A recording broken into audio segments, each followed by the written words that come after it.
আল্লাহর নবী এই হাদিসে ব্যতিক্রম দুইটা শব্দ বলেছেন। আল্লাহর নবী বলছেন আজকে কর্ম করার সময়, আজকে মানে এই দুনিয়া, আর আল্লাহ নবী বলছেন অগাদান হিসাব ওয়ালা আমাল, আর আগামীকাল হিসাব, আগামীকাল কোনো কর্ম নয়। মানে আজকে দুনিয়া আর আগামীকাল পরকাল। তার মানে এখনই, এখন আপনি জীবিত আছেন মানে আজ, এখনই মারা গেলে আপনার কি শুরু হয়ে গেল? কথা বোঝা গেল না মনে হয়? এখন জীবিত আছেন মানে আজ, আর মরার সাথে সাথে আগামীকাল মানে কি? পরকাল। আল্লাহর নবী এই কথাই বলছেন। তো শ্বাস থাকা পর্যন্ত আমল করার সুযোগ আছে। এখানে গোপনে জেনা করেন, মদ পান করেন, সুদ খান, ঘুষ খান, দুর্নীতি করেন, আল্লাহ আপনাকে ধরবে না, হিসাব নেবে না। কিন্তু মরার পর আর কি হবে? এখানে আপনি তাহাজ্জুদ পড়েন, সালাত আদায় করেন, তাসবিহ তাহলিল করেন, হজ করেন, যাকাত দেন, দান সদকা করেন, কোরআন মাজিদ তেলাওয়াত করেন, পিতামাতার খেদমত করেন, এর কোনো প্রতিফল আপনাকে দুনিয়াতে নগদ দিবে না। এর প্রতিফল কখন? মরার পর। মানে আজকে আপনার শুধু কর্ম করা, সেটা ভালো হতে পারে, সেটা খারাপ হতে পারে। ভালো হলেও কোনো প্রতিদান নেই, খারাপ হলেও প্রতিদান নেই। কেন? এটা কর্মের জায়গা। এটা হলো আজ। আর আগামীকাল মানে মরার সাথে সাথে হিসাব শুরু, আর সেটা কবর থেকে। আমল ভালো, কবর ভালো। আমল ভালো, বিচার মাঠ ভালো। আমল ভালো, দাঁড়িপাল্লা ভালো। আমল ভালো, পুলসিরাত ভালো। আমল ভালো তো পুলসিরাত পার হয়ে জান্নাতুল ফেরদাউস ভালো। আর আমল খারাপ, কবর খারাপ। আমল খারাপ, বিচার মাঠ খারাপ। আমল খারাপ, মিজানের দাঁড়িপাল্লা খারাপ। আমল খারাপ, পুলসিরাত খারাপ, কেটে পড়ে যেতে হবে। পুলসিরাত পার হতে হতে এমন ব্যক্তি আছে যাদের আমল খারাপ, অন্ধকার। তাদের নাই সালাত, তাদের নাই সিয়াম, তাদের নাই হজ, তাদের নাই দান সদাকা, তাদের আলো নেই, তাদের ঈমান নেই।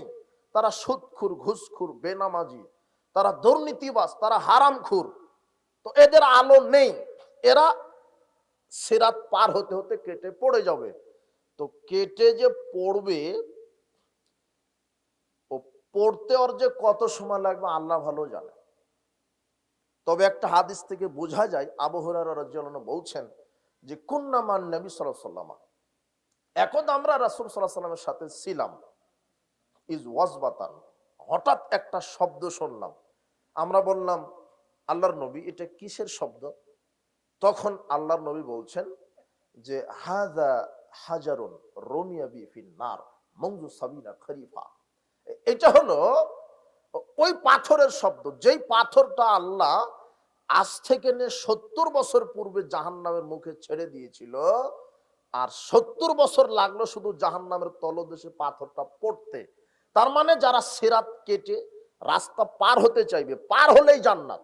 কিন্তু পাপের কারণে পুলসিরাত পার হতে পারবে না, কেটে পড়ে যাবে। তো জাহান্নামে পড়তে লাগবে 70 বছর। কত বছর? 70 বছর। জাহান্নামীদের পড়তেই লাগবে 70 বছর। আপনাকে কি দিয়ে বুঝাই জাহান্নাম কত কঠিন, কবরের শাস্তি কত কঠিন, বিচারের ভয়াবহতা কত কঠিন।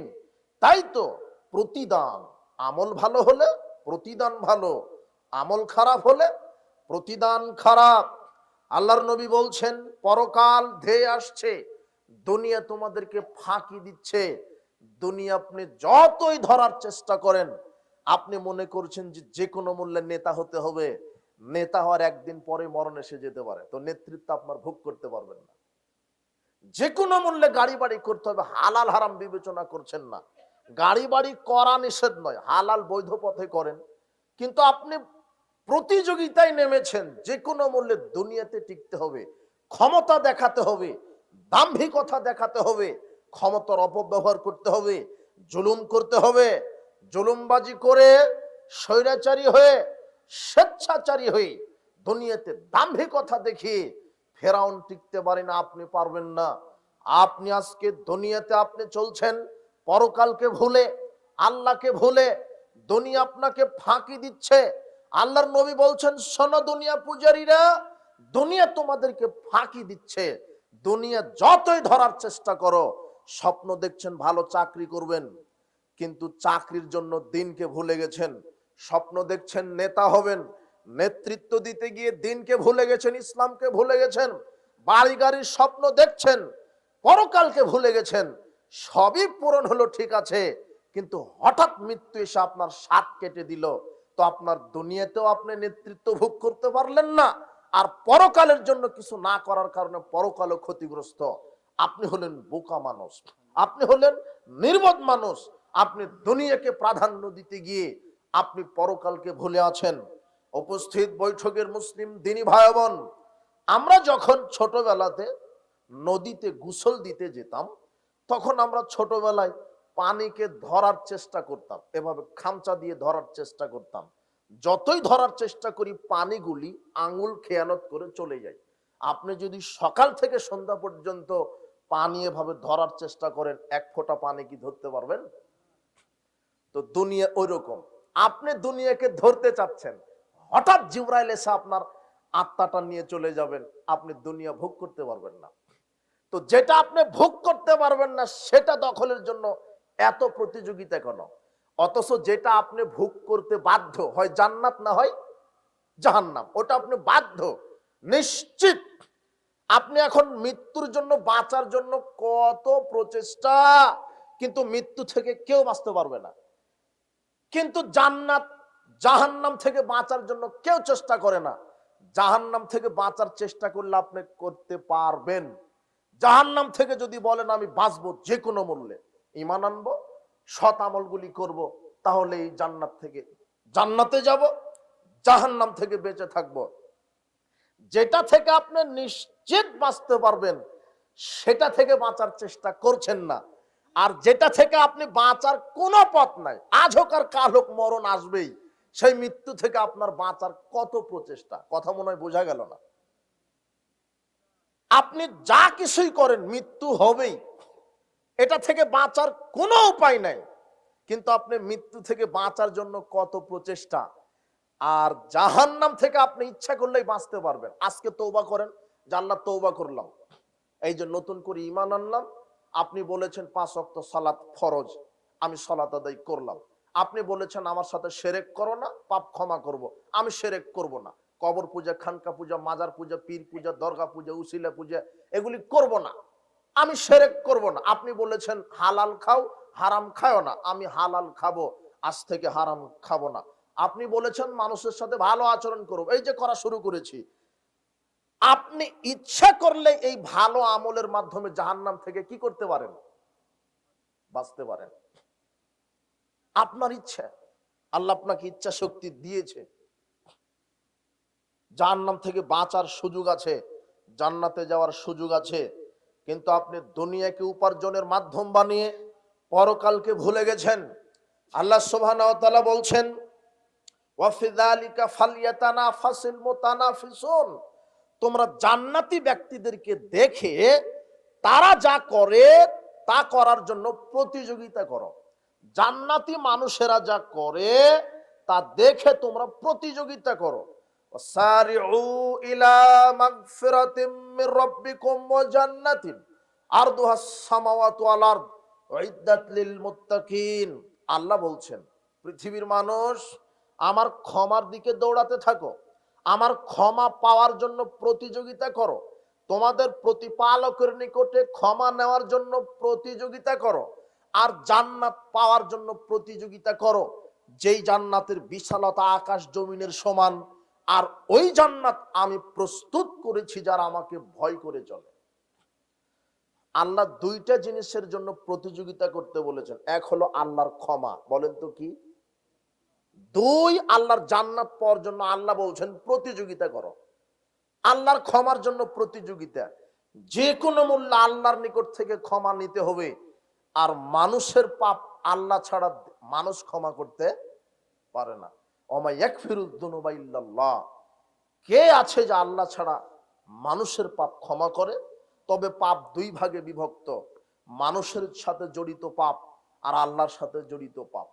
যেটা আল্লাহর সাথে জড়িত পাপ হয়েছে সেটা আল্লাহর কাছে ক্ষমা চাইতে হবে। আর মানুষের সাথে যদি কোনো জড়িত পাপ হয় তাহলে সেটা মানুষের কাছে গিয়ে কি নিতে হবে? ক্ষমা নিতে হবে। যার গীবত করেছেন ওই পাপ আর আল্লাহ ক্ষমা করবে না। যার করেছেন তার কাছে গিয়ে বলতে হবে ভাই আমার ভুল হয়েছে, অমুক দোকানে চা খেতে খেতে আপনার ব্যাপারে বদনাম করেছি, আপনি ক্ষমা করেন। ওর কাছে ক্ষমা না চাইলে ক্ষমা হবে না। একজনের জমি অন্যায়ভাবে দখল করে নিয়েছেন, তো ওকে জমি ফেরত না দেওয়া পর্যন্ত ক্ষমা হবে না।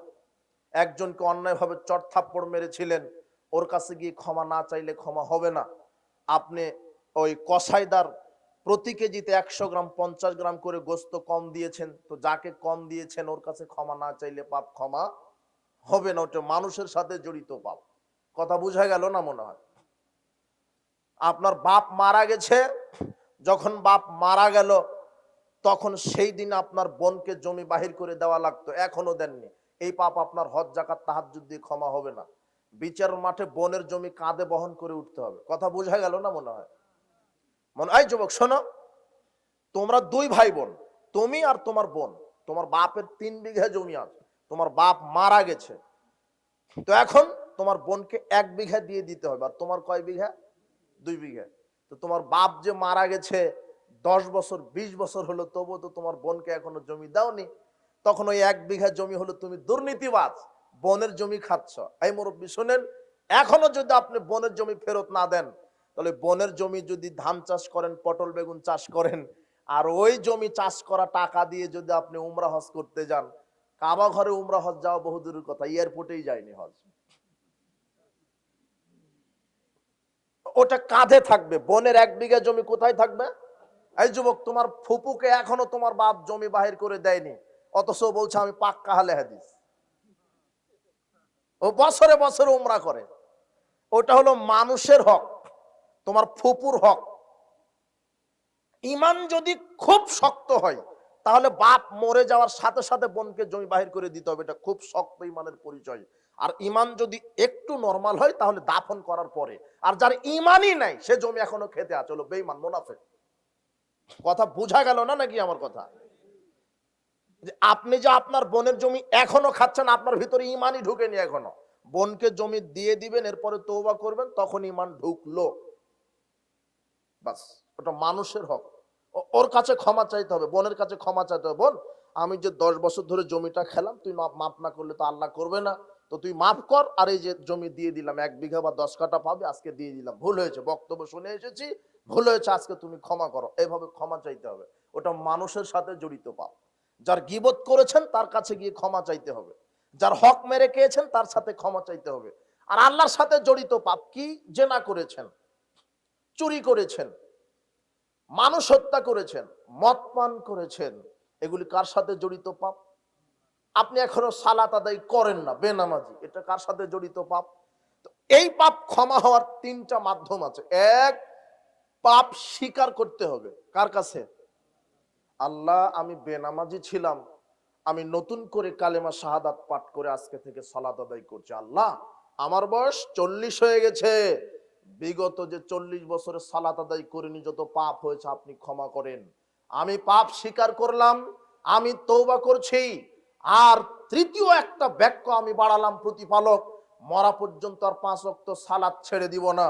এরপরে বলবেন, প্রতিপালক, আমি বিড়ি সিগারেট জর্দাগুল খেয়েছি, আমি মাদক সেবন করেছি, বিগত যত পাপ হয়েছে আমি স্বীকার করলাম, আমি অনুতপ্ত হলাম, আমি আপনার কাছে পাপ স্বীকার করলাম, আমি অনুতপ্ত হলাম, আমি আরেকটা কথা বাড়ালাম, আমি মরা পর্যন্ত আর মদ পান করব না। প্রতিপালক, তুমি জানো আর আমি জানি, আর ওই নারী জানে, আমরা জেনা করেছি, 10 জন নারীর সাথে আমার জেনার সম্পর্ক আছে, এলাকাবাসী কেউ জানে না, আমি জানি, 10টা নারী জানে, আর তুমি জানো। পাপ আমি স্বীকার করলাম, আমি অনুতপ্ত হলাম, আমি আর একটা কথা বাড়ালাম, আমি আর মরা পর্যন্ত জেনা করব না। ও আল্লাহ, আমি অমুক পাপ করেছি। কি পাপ? আমি একজন ব্যক্তিকে হত্যা করেছিলাম, কেউ জানে না, তুমি জানো, আমি জানি, আর যে হত্যা হয়েছে সে জানে। তো তুমি জানো, আমি পাপ স্বীকার করলাম, আমি অনুতপ্ত হলাম, আর আমি তৃতীয় আর একটা কথা বাড়ালাম, আমি আর মরা পর্যন্ত কোনো মানুষকে হত্যা করব না। এই কথা বলার সাথে সাথে আল্লাহ বলবেন, বাহ, আমি তো তোমার প্রতি খুশি হয়ে গেলাম, তোমার বিগত যত জেনার পাপ, মদের পাপ, মানুষ হত্যার পাপ, আমি সব পাপকে তো ক্ষমা করলাম, বিগত যত বেনামাজির পাপ আমি তো সব ক্ষমা করলাম, বিগত সব পাপকে আমি নেকি করে দিলাম। এটা হলো তওবা। আল্লাহ বলছেন যে ক্ষমার প্রতিযোগিতা করো, আবু হুরায়রা রাদিয়াল্লাহু আনহু বলেন, রাসূল সাল্লাল্লাহু আলাইহি ওয়াসাল্লাম বলেছেন, ইয়ানজিলু রাব্বুনা তাবারাকা ওয়া তাআলা, তোমাদের প্রতিপালক অবতীর্ণ হন, নেমে আসেন, কুল্লা লাইলাতিন, প্রত্যেক রাত্রে, ইলাস সামায়েদ দুনিয়া, প্রথম আসমানে নেমে আসেন, সপ্তম আকাশ থেকে, হিনা ইয়াক্কা হুলুসুল লাইলিল আখির, যখন রাত্রের শেষ তৃতীয়াংশ চলে আসে, তখন তোমাদের প্রতিপালক সপ্তম আকাশ থেকে প্রথম আকাশে নেমে আসেন।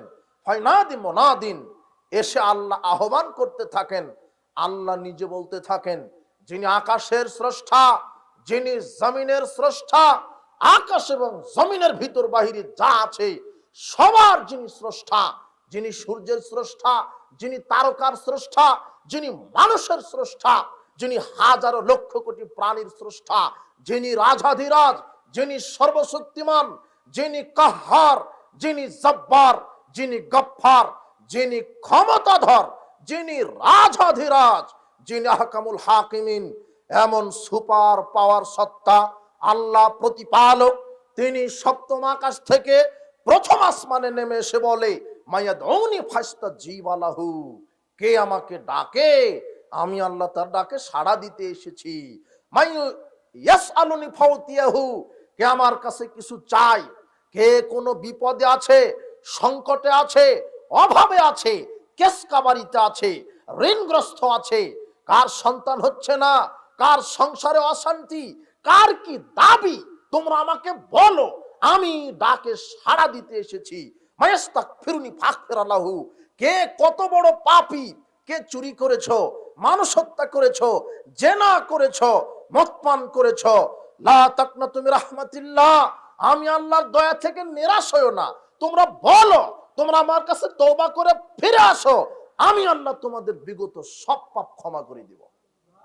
প্রতিপালক বলতে থাকেন এইভাবে, কে আছে আমার কাছে ক্ষমা চাই, আমি তার পাপ ক্ষমা করব। তোমরা ক্ষমার দিকে দৌড়াও, তোমরা ক্ষমা নেওয়ার জন্য প্রতিযোগিতা করো, কিন্তু মানুষ পাপ করার জন্য প্রতিযোগিতায় নেমেছে। মানুষ কত নিমক হারাম, মানুষ পাপ করার জন্য প্রতিযোগিতা করে, গান বাজনা, জেনা, জুয়া, লটারি, সুদ, ঘুষ, দুর্নীতি। আশ্চর্য কথা, কেউ কোরআন হাদিস পড়েও না, শোনেও না, শোনার চেষ্টা করে না, মানারও চেষ্টা করে না। আল্লাহ বলছেন, ভালো আমল প্রতিদান ভালো, খারাপ আমল প্রতিদান খারাপ। ইন্নাল আবরারা লাফি নাঈম, যারা নেকি নিয়ে আমার কাছে আসবে, আমি তাদেরকে নিয়ামতপূর্ণ জান্নাত দিয়ে ধন্য করে দিব। ইন্নাল ফুজ্জারা লাফি জাহিম, যারা আমার কাছে পাপ নিয়ে আসবে, আমি তাদেরকে জাহান্নাম দিয়ে ঝলসিয়ে দিব। আল্লাহ বলছেন, প্রতিদান নেকি প্রতিদান ভালো, পাপ প্রতিদান খারাপ। আল্লাহ সুবহানাহু ওয়া তাআলা বলছেন, মান আমিলা সাইয়্যাতান, যে ব্যক্তি পাপ করলো, ফালা ইউজজা ইল্লা মিথলাহা, তাকে পাপের প্রতিদান ভোগ করতে হবে। ওয়ামান আমিলা সলিহাম মিন যাকারিন আও উনসা ওয়া হুয়া মুমিনুন, আর নারী হোক পুরুষ হোক, কেউ যদি ভালো আমল করে, ফাউলাইকা ইয়াদখুলুনাল জান্নাহ, আমি তাদেরকে জান্নাতে প্রবেশ করাবো।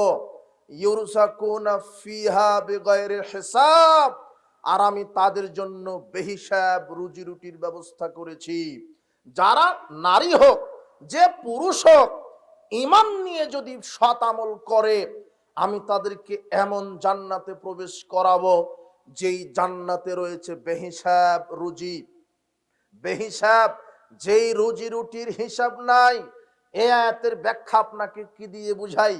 আল্লাহর নবী বলছেন, সহিহ মুসলিমের বর্ণনা, সারা পৃথিবীর মানুষ যদি একসাথে জান্নাতে ঢুকে যায়, সারা পৃথিবীর মানুষ যদি একসাথে জান্নাতে ঢুকে যায়, এটা আগে আপনাকে ওইভাবে বুঝাই। আপনি সারা বাংলাদেশের মধ্যে সবচেয়ে ধনী মানুষ, আপনি বাংলাদেশের মধ্যে সবচেয়ে ধনী মানুষ, তারপরেও যদি আপনার বাড়িতে 10 জন ব্যক্তি গিয়ে 10 রকমের চাহিদা প্রয়োগ করে আপনি মিটাতে পারবেন না। তাই কি মিটাতে পারবেন?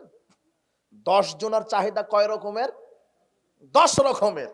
তো আপনার তো সম্ভব নয়, অথচ ওই সময় তো আপনি বাংলাদেশের মধ্যে সবচেয়ে ধনী।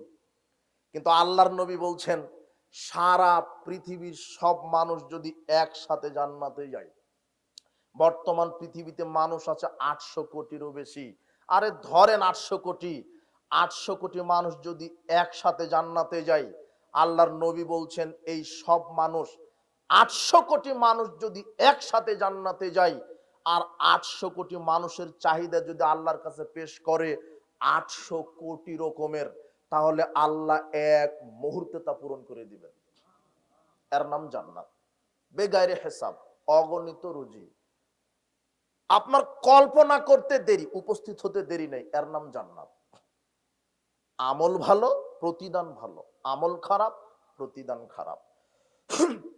আল্লাহ সুবহানাহু ওয়া তাআলা বলছেন মান আমিলা সলিহান ফালিনাফসি, যে ব্যক্তি ভালো কর্ম করলো সে নিজের কল্যাণের জন্য করলো, ওয়ামান আসা ফাআলাইহা, যে খারাপ কর্ম করলো সে নিজের ক্ষতির জন্য করলো, ওয়ামা রাব্বুকা ফিযাল্লামিল লিল আবিদ, আর তোমাদের প্রতিপালক তোমাদের ব্যাপারে কোনো জুলুমকারী নন, বান্দার প্রতি জুলুম করবেন না।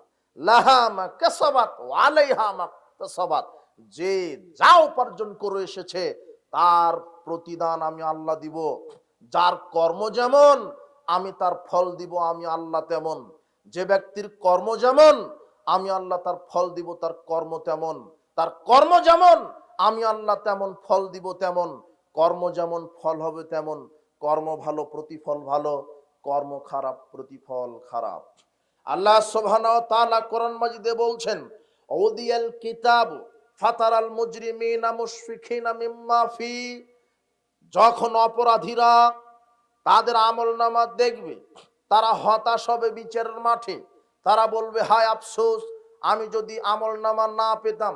মালি হাদাল কিতাব, কি আশ্চর্য আমলনামা, লা ইউগাদিরু সাগীরাতান ওয়ালা কাবীরা, এই আমলনামাতে ছোট পাপও আল্লাহ বাদ ফেলেননি, বড় পাপও আল্লাহ বাদ ফেলেননি।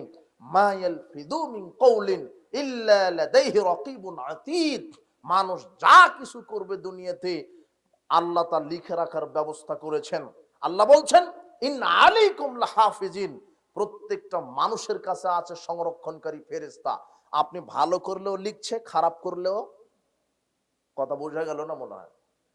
মনে করেন আপনি সালাত আদায় করছিলেন, সালাত শেষ করে আপনার সামনে দিয়ে দান বাক্সটা যাচ্ছে, তো ওখানে 1 টাকা দান করলে ওটাও লিখছে, ওখান থেকে যদি 1 টাকা চুরি করেন ওটাও।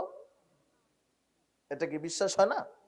এই আল্লাহ বলছেন ইন্না আলাইকুম লাহাফিজুন, প্রত্যেকটা মানুষের উপরে সতর্ককারী সংরক্ষণকারী ফেরেশতা আছে। ইয়া আলামুনা, তারা জানে মা তাফআলুন, তোমরা যা করো।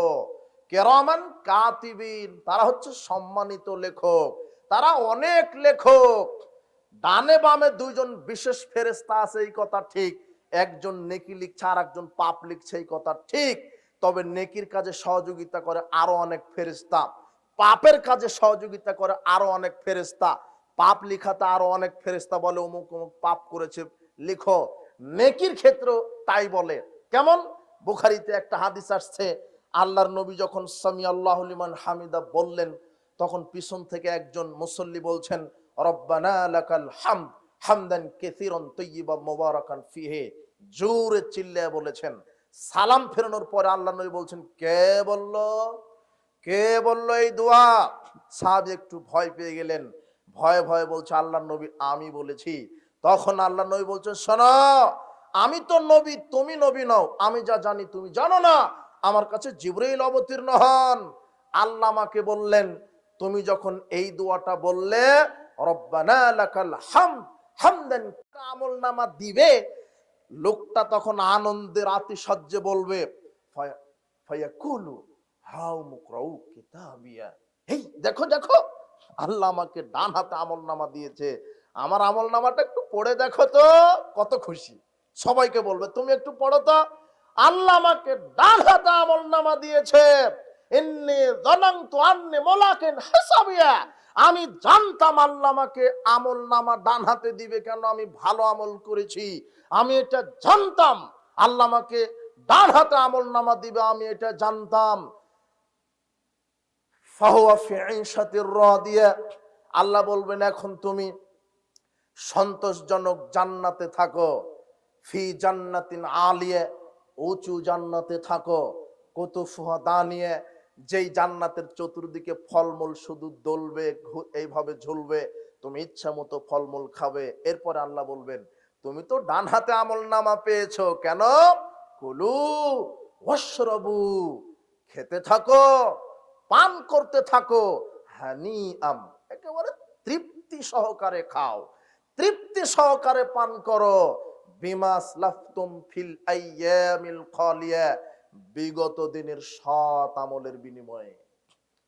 তুমি বিগত দিনে সৎ আমল করেছো, তাহাজ্জুদ পড়েছো, 5 ওয়াক্ত সালাত আদায় করেছো, পর্দা করেছো, স্বামীর আনুগত্য করেছো, স্বামীকে মেনে চলেছো, তুমি গীবত করনি, তুমি বেপরদায় চলনি, সালাত আদায় করেছো, জিহাদের মাঠে জিহাদ করেছো, দান করেছো, সাদাকা করেছো, তুমি ভালো আমল করেছো, আমি আল্লাহ খুশি হয়েছি।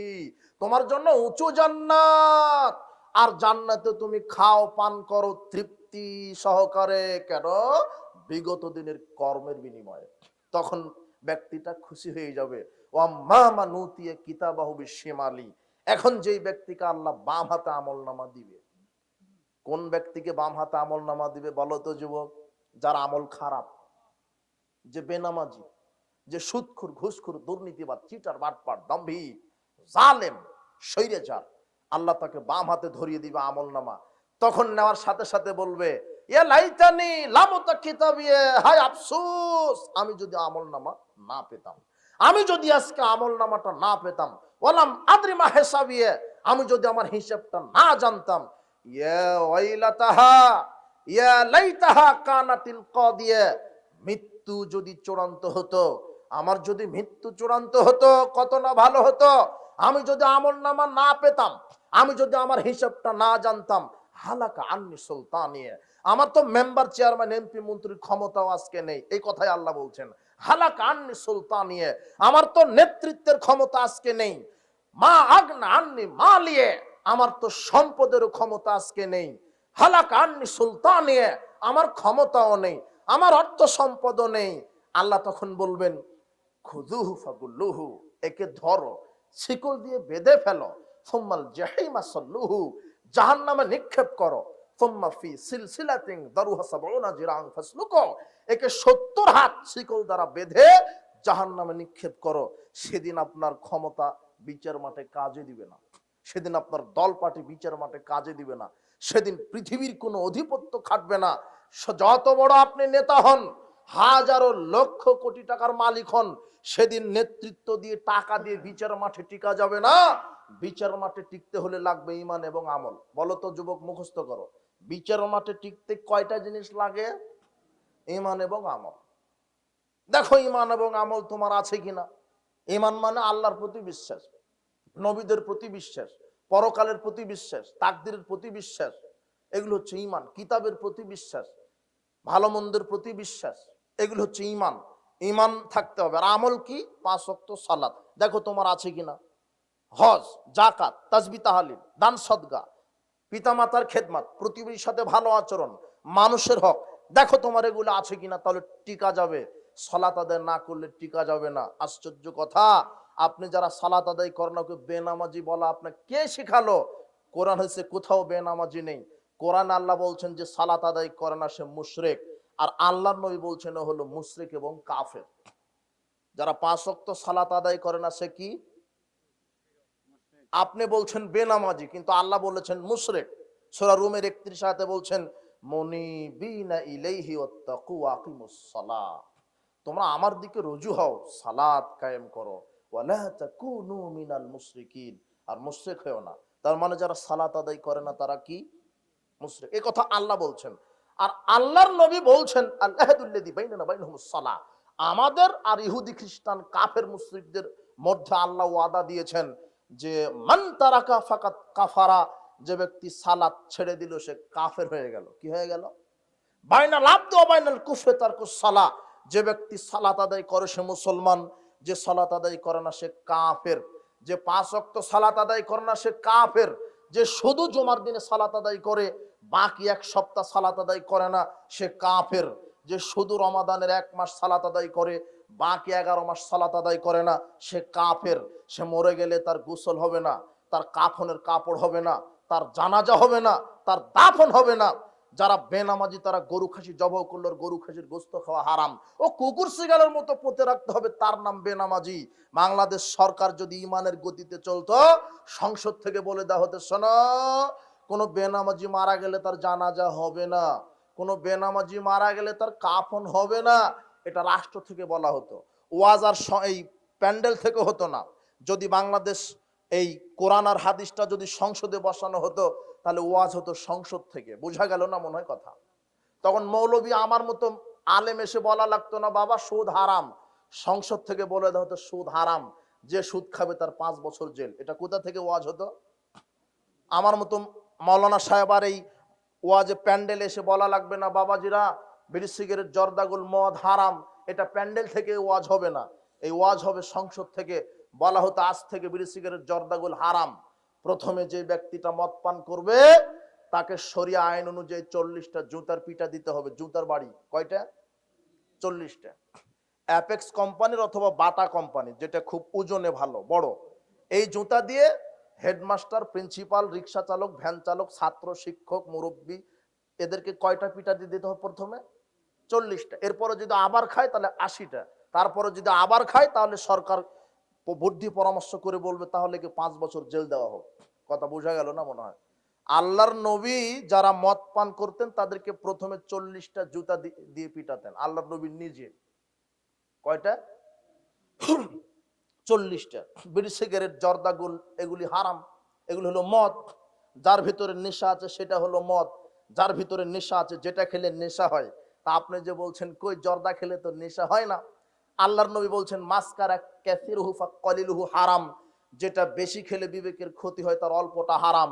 এখন যে আপনি জর্দা খাচ্ছেন পানের সাথে 1 গ্রাম, তো আপনাকে যে 200 গ্রাম খাইয়ে দিই তা আপনি বাড়িতে বউকে গিয়ে মা ডাকবেন, নাহলে খান। এখন আমার বক্তব্য শেষ করে 200 গ্রাম জর্দা খান, দেখবেন আপনার বউকে আর চিনতে পারছেন না আপনি। আর আপনার মসজিদের হুজুর হতো আর একটা হলো পারে মোনাফেক, ও খায় আর বলে মাকরুহ। অবাক কথা, হুজুরই তো মাকরুহ। আর তোমার হুজুর যেটা খায় জর্দা, তোমার হেডমাস্টার যে সিগারেট খায়, তুমি খাও, তোমার বাপ খায়, দেখো ওটা কুকুর সিগালে খায় না। দাও তোমার সিগারেটটা কুকুরের মুখের সামনে দাও, কুকুর পেশাব করে দিতে রাজি আছে তবু মুখে দিতে রাজি নেই, তো সেটা তুমি খাও, তোমার হেডমাস্টার খায়। আর সমাজে যার টাকার গরম যত বেশি তার গাঁজার গরমও তত বেশি। ভ্যান চালক সর্বোচ্চ আকিস কোম্পানির বিড়ি খাই এ পর্যন্ত শেষ, টাকা কম। আর হেডমাস্টারের বেতন বেশি, কমপক্ষে বেনসন সুইচ, ওর বেতন বেশি। আপনি হাসছেন, হারামখোর। আজকে তওবা করেন, মরা পর্যন্ত মাদক মুখে দিবেন না। আল্লাহর নবী বলছেন মান শারেবাল খামরা, যে ব্যক্তি মদ পান করলো, নেশাদার দ্রব্য যে মদ পান করলো, যে ব্যক্তি নেশাদার দ্রব্য পান করলো, ওয়াকালা উম্মিহি খালাতি আম্মাতিহি, সে তার মা, খালা, ফুপুর সাথে জেনা করলো। সুদের পাপের চাইতে মদ খাওয়ার পাপ বেশি। কেন? সুদ খেলে শুধু মায়ের সাথে জেনা করা হয়, আর মদ পান করলে 3টা নারী আছে। এই যুবক বলো তো কয়টা নারী? তোমার খালা তো বোন নয়, ফুপা তো বোন নয়, কে আছে 3টা নারী? কে? মা, খালা, ফুফু। তোমার লজ্জা শরম থাকা দরকার, তোমার বাপের লজ্জা শরম থাকা দরকার, তোমার হেডমাস্টারের লজ্জা শরম থাকা দরকার। হারামখোর, যেটা কুকুর সিগালে খায় না তুমি খাও কেন? তোমার হায়া নাই, ইতস্তত বোধ নাই, তোমার লজ্জা নাই, ঘৃণা নাই, তোমার রুচি বোধ নাই। শুয়োরের রুচি আছে তবু বিড়িখুরের রুচি নেই, কুকুরের রুচি আছে তবু জর্দাখুরের রুচি নেই। হারামখোর, তুমি আবার খাও, আবার জনগণের সামনে ও ফু মেরে উপর দিকে তাকা থাকে, ফু গেল কদ্দুর। অবাক কথা, তোমার মতো 2 নম্বর হারামখোর সমাজে একটাও নাই। তুমি এটা খাও কেন? তুমি মুসলমান। তুমি হিন্দু হলে তোমাকে এত কথা বলতাম না, তুমি ইহুদি হলে তোমাকে বলতাম না, তুমি খ্রিস্টান হলে তোমাকে বলতাম না। তুমি সালাত আদায় করো আবার বিড়ি সিগারেট জর্দাগুল খাও। হারামখোর, আজকে তুমি তওবা করো, আল্লাহ তোমাকে হেদায়েত দান করুন। বিড়ি সিগারেট জর্দাগুল হারাম। এই জাহেলিয়াত থেকে তুমি ফিরে আসো। তোমাকে ঘৃণা লাগে না? তোমার ইতস্তত হয় না? মা খালা ফুফুর সাথে জেনা করো, আবার তুমি এইভাবে চলো, দাম্ভিকতা দেখিয়ে চলো। তুমি লুচ্চা, তুমি জেনাকার, তুমি বদ, তুমি হারামখোর, তুমি চিটা, তুমি বাটপার, তুমি প্রতারক, তুমি একেবারেই মুনাফিক, তুমি হারামখোর। আল্লাহর নবী বলছেন, যে ব্যক্তি মাদক সেবন করলো সে তার মা খালা ফুফুর সাথে জেনা করলো। তোমার লজ্জা থাকা উচিত। আজকে তুমি তওবা করো। তোমার জাতির লজ্জা থাকা উচিত।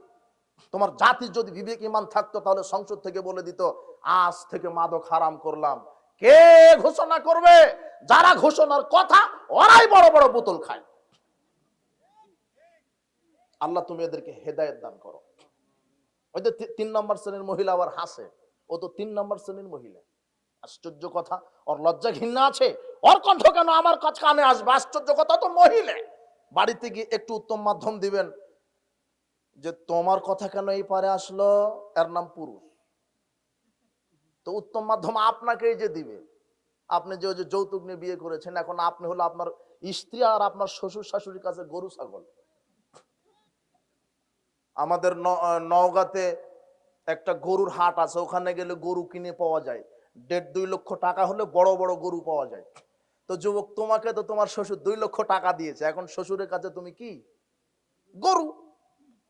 গরু যেমন মালিক কিনে যেখানে বেঁধে রাখে ওখানেই থাকে, যখন পানি দেয় তখনই খেতে হয়। কেন? ওটা আমার গরু, আমি টাকা দিয়ে কিনেছি। তো ঠিক তুমি তোমার বউয়ের কাছে আর শ্বশুর শাশুড়ির কাছে গরু ছাগল। তোমার বউ যদি বলে এখানেই পায়খানা কর, তুমি এখানে।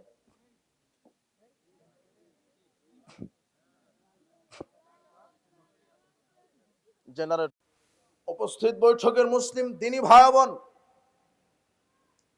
আমরা আপনাদের অন্তর থেকে ভালোবাসি।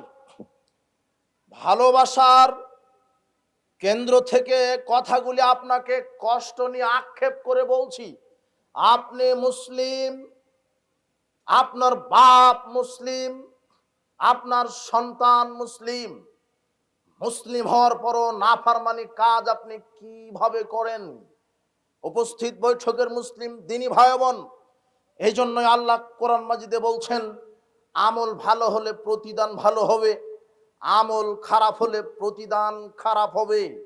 আপনি সামাজিক জাহেলিয়াতে পরিপূর্ণ হয়েছে। আপনি দেখেন, আল্লাহর নবী সামাজিক জাহেলিয়াত সম্পর্কে এভাবে বলেছেন।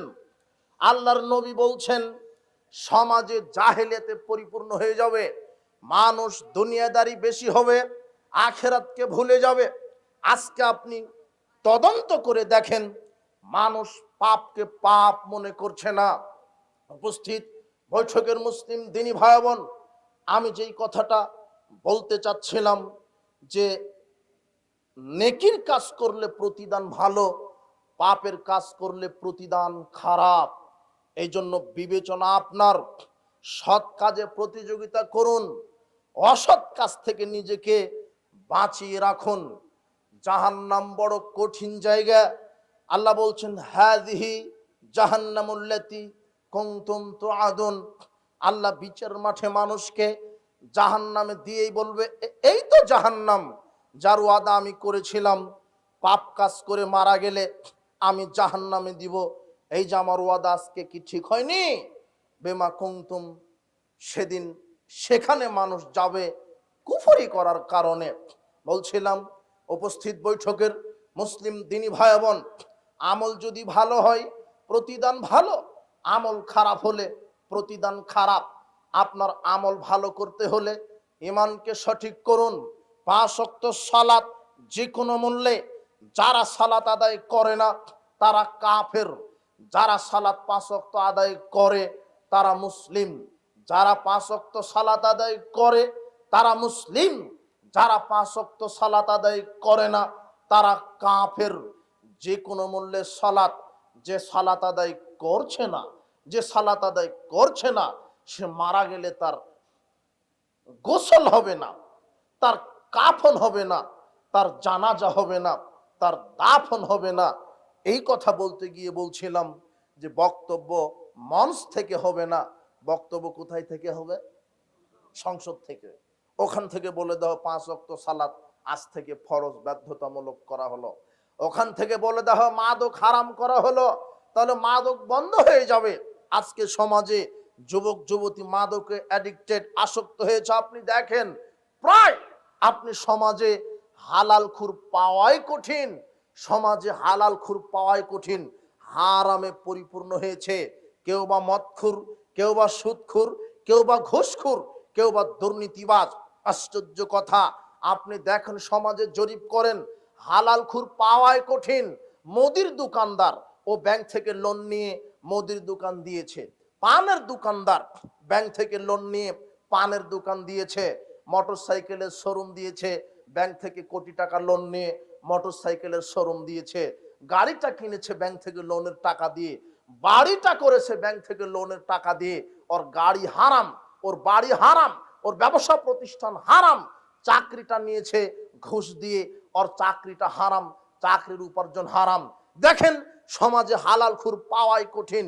বিড়িখুর, সিগারেট খুর, জর্দাখুর, গুলখুর, সুদখুর, ঘুষখুরে পরিপূর্ণ হয়ে গেছে। রাসূল সাল্লাল্লাহু আলাইহি সাল্লাম বলছেন, ইয়াতানা নাসে জামান লাইবালিল মারাখাজা মিনহু মিনাল হালাল মিনাল হারাম। সমাজে এমন একটা সময় চলে আসবে যেই সময় মানুষ বিবেচনা করবে না আমি হালাল খুর, আমি হারাম খাচ্ছি না হালাল খাচ্ছি। তার লক্ষ্য হবে যে আমি টিকে আছি, এটাই তার জিহাদ, যা আমাকে টিকে থাকতে হবে, আমাকে বড় থেকে বড় হতে হবে, আমাকে নেতৃত্বে যেতে হবে, কিন্তু আমি হালাল ইনকাম করছি না হারাম ইনকাম করছি এই বিবেচনা থাকবে না। শরীয়ত বলেছে, ইসলামী শরীয়তে দুই শ্রেণীর মানুষ আছে যাদের জন্য শরীয়ত দোয়া করাকে হারাম করেছেন। কয় শ্রেণীর মানুষ? দুই শ্রেণী। দোয়া বুঝেন কি? দোয়া যে আল্লাহ তুমি তার উপরে রহম করো, তুমি তার উপরে শান্তি নাজিল করো, আল্লাহ তুমি তার বিপদ থেকে বাঁচিয়ে দাও, আল্লাহ তুমি তার হায়াতে তৈয়বা দান করো, আল্লাহ তুমি তাকে কল্যাণ দাও, আল্লাহ তার জীবনে তুমি বারাকা দান করো। এভাবে কি করছেন লোকটার জন্য? তো এইভাবে দোয়া করা যাবে না। পৃথিবীতে দুই শ্রেণীর মানুষ আছে, এই দুই শ্রেণীর জন্য এইভাবে দোয়া করা হারাম। কয় শ্রেণীর মানুষ? দুই শ্রেণী। তার এক হচ্ছে হারামখুর। কি খুর? হারামখুর। হারামখুরের জন্য দোয়া করা হারাম। সহিহ মুসলিমের 423 নম্বর হাদিস, আব্দুল্লাহ ইবনে ওমর রাদিয়াল্লাহু আনহু বলছেন, আমি বসরার মন্ত্রী, এমপি, গভর্নর, বসরার যিনি গভর্নর ছিলেন নাম হচ্ছে ইবনে আমের, ওই লোকটা অসুস্থ ছিল, আমি তার বাড়িতে দেখতে গেছি। তো যখন আমি ইবনে আমেরের ঘরের ভিতরে ঢুকলাম, তখন ইবনে আমের মন্ত্রী সাহেব বলছে, আব্দুল্লাহ ইবনে ওমর আলা তাদুল্লাহ আলী, আপনি আমার জন্য একটু দোয়া করেন। তখন আব্দুল্লাহ ইবনে ওমর বলছে, কুনতা আলাল বসরা, আপনি তো বসরার মন্ত্রী ছিলেন, আপনি তো বসরার গভর্নর ছিলেন। তো ওই সময়তে জনগণের নেতৃত্ব দিতে গিয়ে জনগণের টাকা অর্থ সম্পদ চুরি করেছেন, দুর্নীতি করেছেন, কাজে আপনার জন্য দোয়া চলবে না। এই যে হাদিস মুসলিম। হারামখোরের জন্য কি করা হারাম? যে দেখছেন যে যার মুখে জর্দা আছে, যার হাতে সিগারেট আছে, বিড়ি আছে, যে সুদখোর, যে সুদী ব্যাংকে চাকরি করে, যে ঘুষখোর, দেখছেন যে দুর্নীতিবাজ, ওকে সালাম দেওয়া হারাম। ও বিপদে পড়লে যদি ও বলা যাবে না যে আল্লাহ বিপদ বাঁচিয়ে দাও, এই কথা বলা হারাম। আমার কথা বোঝা যায় না মনে হয়? অবাক, দুই শ্রেণীর মানুষ অবাক, এদের জন্য দোয়া করা হারাম। আর এক শ্রেণী কি? ওই যে আপনার মেয়েটা বসে আছে, থ্রি পিস পরে এসেছে, তার পিছন সামনে বোঝা যায় ল্যাংটা পোশাক, থ্রি পিস পরে এসেছে বক্তব্য শুনতে, বোরখাটাও নাই। আপনার মেয়েকে কি বোরখাও কিনে দেননি নাকি? ভিক্ষা করে করে বোরখা কিনে দিবেন। আপনার স্ত্রীকে দেখলাম যে ল্যাংটা হয়ে এসেছে বক্তব্য শুনতে, এখনো মাথায় কাপড় নাই, দাঁত বের করে খিলখিল করে হাসে, হলো 3 নম্বর শ্রেণীর মহিলা। ও তো আর বুঝেনি। আল্লাহর নবী বলছেন, মহিলাগণ আমি জাহান্নামে উকি দিলাম, দেখি শুধু বেশি বেশি মহিলা। তখন মহিলারা বলছে, বেমা ইয়া রাসূলুল্লাহ, কি কারণে মহিলা বেশি বেশি জাহান্নামী? তখন আল্লাহর নবী বলছেন, মহিলারা পুরুষের ঈমানকে বেশি নষ্ট করে, ল্যাংটা হয়ে ঘুরে। দেখেননি আপনি? হাজী সাহেবের মেয়ে ল্যাংটা হয়ে ঘুরছে। তোমার নেতার বেটি নির্বাচনের আগে খুব মাথায় কাপড়, খুব মাথায় কাপড়, নেতা হওয়ার পর আর বুকেই কাপড় নাই। এই অবাক, ও মনে করে যে দুনিয়াতে একা আমি ক্ষমতা পেয়েছি, দুনিয়া আমার বেটা। নমরুদ চলে গেছে, ফেরাউন চলে গেছে, নমরুদ ফেরাউনের মতো, আদ সামুদের মতো শক্তিশালী নেতা কেয়ামত পর্যন্ত আবিষ্কার করবে না আল্লাহ। তারপর আল্লাহ তাদেরকে ডুবিয়ে মেরেছেন, জুতা পিটা করে বিদায় নিয়েছেন। তুমি তো মাত্র ছাড় পোকা মাত্র। তুমি শরীয়তের সাথে গাদ্দারি করো না। বেটিকে ল্যাংটা করে জাতির সামনে আপনি প্রমোট করছেন। আপনার বেটি কেন ল্যাংটা হয়ে ঘুরবে? আপনার মেয়ে, আপনার স্ত্রী কেন বাজারে যাবে, ঈদের মার্কেট করবে? আপনি মারা গেছেন কেন নাকি? আপনার ছেলে মারা গেল নাকি? আপনার মেয়ে কেন লুচ্চামি করে ল্যাংটা পোশাক পরে বাজার স্কুল ঘাট দখল করবে? আল্লাহ নবী বলছেন, ইয়া মাশারাস শাবাব মানিস্তাতা মিনকুমুল বাত, হে যুবকেরা, ক্ষমতা থাকলে বিবাহ করো, পুরুষ হলে বিবাহ করো। যদি নিজেকে কাপুরুষ মনে করো তাহলে বিবাহ করো না। রোজা থেকে থেকে থেকে যৌবনকে শেষ করে দাও। কাপুরুষ হলে আল্লাহর নবী বিবাহ করতে কি করেছেন? কাপুরুষ হলে আল্লাহর নবী বিবাহ করতে কি করেছেন? বিবাহ করলে স্ত্রীকে চালানোর ক্ষমতা থাকতে হবে, ল্যাংটা করে চালানো যাবে না। নিজের স্ত্রী নিজের অনুমতি ছাড়া বাড়ি ত্যাগ করবে না। নিজের স্ত্রী বেপরদায় চলবে না, এর নাম ক্ষমতা। 2 বছর পরে বাচ্চার বাপ হবেন আপনি। বাচ্চার বয়স যখন 10 বছর হবে তাকে পিটিয়ে সালাত আদায় করাতে হবে, এর নাম বাপ। 20 বছর হয়ে গেছে তবুও বেটা সালাত আদায় করে না, ওযুই জানে না, ও আবার বাপ। আপনার ছেলের বয়স 20 বছর, বিসিএস ক্যাডার। আপনি আবার মনে মনে বলছেন ছেলে একটা পেয়েছি, একেবারে স্বর্ণের টুকরা, বিসিএস ক্যাডার, মাসে 6 লক্ষ টাকা বেতন পায়, কিন্তু পেশাব করতেই শিখেনি এখনো, দাঁড়িয়ে পেশাব করে। দেখেননি ক্যাডারকে? দেখেননি? ওই যে চটের বস্তা পড়ে আছে, ও বসতে পারে না, কি করে পেশাব করে? আপনি গর্ব করছেন ছেলে একটা পেয়েছি, এমবিবিএস ডাক্তার, মাসে 12 লক্ষ টাকা বেতন পায়, কিন্তু অজুই শিখেনি এখনো। কি শিখেনি? অজুই। শুনতে খারাপ লাগে? খারাপ তো লাগবেই। ছেলেকে বিবাহ দিয়েছেন, বলছে ছেলের বউ একটা পেয়েছি, একেবারে রাজশাহী বিশ্ববিদ্যালয় থেকে ইংরেজিতে অনার্স মাস্টার্স। ওটা বউ নয়, ওটা করোনা ভাইরাসের চেয়ে খারাপ। ও বোরখায় পড়ে না। কি বোরখা পড়লে নাকি শরম লাগে? আপনার বৌমাকে কি পড়তে শরম লাগে? বোরখা পড়তেই শরম লাগে। অবাক কথা। ও কি করে হলো নির্লজ্জ, বেহায়া, শালীন পোশাক পরতে হবে? আপনি এইভাবে গর্ব করছেন কেন? বাসর রাতে নিয়ত করছে, বাসর রাতে মিলামিশা শুরুই করেনি, পেটে বাচ্চা আসার আগেই বলছে, স্ত্রী বলছে শোনো, আমাদের যদি আদরের দুলাল হয় তাহলে আমরা জানোয়ার বানাবো। মানে ওই ইঞ্জিনিয়ার বানাবে। কি বানাবে? ইঞ্জিনিয়ার। মানে ও লন্ডন পাস করে এসে বাংলাদেশের রড সিমেন্ট রাস্তাঘাট এগুলি সব খাবে, আর নাম ইঞ্জিনিয়ার। আর যখন পেটে বাচ্চা এসেছে তারপরে বলছে না, ইঞ্জিনিয়ার রিস্ক আছে, ওকে এমবিবিএস ডাকাত বানাতে হবে। যে যত বড় ডাক্তার সে তত বড় বাটপার। তোমার বাপকে নিয়ে গেছো এমবিবিএস ডাক্তারের কাছে, শুধু বলেছো আব্বা ঘুমাতে পারে না, 10টা পরীক্ষা দিয়েছে। কয়টা? পরীক্ষাতেই 20,000, চিকিৎসা শুরুই হয়নি। এরপরে যখন পরীক্ষার পরে প্রেসক্রিপশন লিখতে বসেছে, তখন এই এমবিবিএস চিটার ওই ওষুধটা লিখবে, ভালো কোম্পানির ওষুধ লিখবে না, লিখবে ওই কোম্পানির যেই কোম্পানি তাকে ঘুষ দিয়েছে। আর আপনি এই ছেলের জন্য গর্ব করেন? তাই বলে আপনার ছেলেকে ডাক্তার হতে নিষেধ করিনি, ইঞ্জিনিয়ার হতে নিষেধ করিনি। আগে আপনার ছেলে মেয়েকে ইসলামী শিক্ষায় শিক্ষিত করুন, তাহলে আর ইঞ্জিনিয়ার হয়ে জানুয়ারি করবে না, মানে জনগণের রড সেমিনার চুরি করবে না। কথা বোঝা গেল না মনে হয়? আপনার ছেলে মেয়েকে আগে ইসলামী শিক্ষায় শিক্ষিত করুন, তারপর এমবিবিএস ডাক্তার বানান, তাহলে রোগীদের সাথে আর প্রতারণা করবে না। আশ্চর্য কথা। আপনি কিসের গর্ব করছেন? গর্ব কিসের করছেন আপনি? যে আমার ছেলেটা অমুক, এই অমুক সে বিশ্বাস করেন। যদি ঈমান না থাকে, আমল না থাকে, বিচার মাঠে পদবি দিয়ে, নেতৃত্ব দিয়ে, ক্ষমতা দিয়ে, অমুক নেতার পরিচয় দিয়ে টিকা যাবে না। আমল, ঈমান আমল ভালো হলে পরকাল ভালো হবে, ঈমান আমল খারাপ হলে পরকাল খারাপ হবে। মাঝি আর ওই পণ্ডিত নৌকা পার, নদী পার হচ্ছিল, আপনার এই যে আত্রাই নদী পার হচ্ছিল মনে করেন, তখন পণ্ডিত বলছে মাঝি তুমি কি ভূগোল জানো? তো মাঝি মানুষ তো, ওটা অশিক্ষিত মানুষ। তখন মাঝি বলছে পণ্ডিত মশাই ওটা কি বলছেন, লজ্জা দিচ্ছেন আপনি, ভূগোল তো ওটা বড় লোকদের খাবার, আমরা দেখিও নি খাইও নি। ভূগোল মনে করছে খাওয়ার কোনো জিনিস। তখন পণ্ডিত বলছে যে না, ভূগোল তো আসলে খাওয়ার জিনিস নয়, ওটা ভৌগোলিক অবস্থা সম্পর্কে জানার জিনিস, দুনিয়ার বিভিন্ন জায়গার ভৌগোলিক আবহাওয়া, তার স্থলভাগ জলভাগের আবহাওয়া সম্পর্কে জানার একটা বিদ্যা, তার নাম ভূগোল।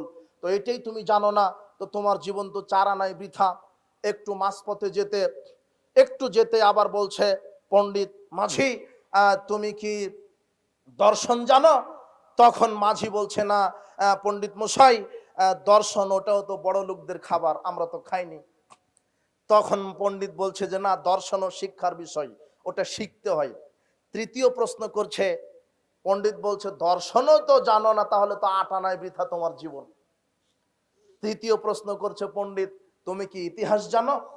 তখন মাঝি বলছে এটা জানি। তো কি, এটা মিলেছে আপনার প্রশ্নের সাথে। আমরা ছোটবেলাতে বাপের সাথে শীতকালে পাতিহাঁস খেয়েছি, ইতিহাস খাইনি।